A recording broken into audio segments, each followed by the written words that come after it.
Good morning guys. Ayan, i-flex ko yung kamatis ko. Kamatis na bigay ni Kabayan Tilma. Oh, malalaki na guys. Ayan oh. Ang lalaki na niya. Mga ilang weeks, mas malaki pa yan. Oh.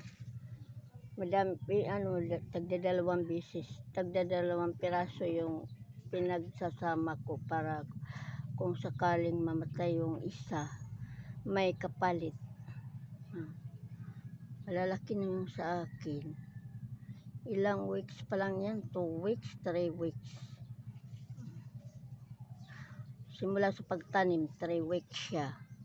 Matataas na oh, mataas na oh. Ano na, isa, dalawa, tag-apat na yung dahon niya guys. And ang tomato red cherry from Australia. Makakatikim na din ako ng kamatis na galing Australia guys. Ayan guys, oh. Ang lalaki na niya. Inaano ko ito, dinidiligan ng yung hinugas sa bigas, yung sasaingin.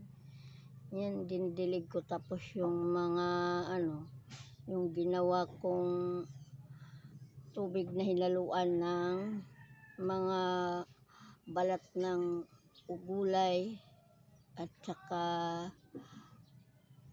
yung balat ng saging, basta yung sa pagkain ba.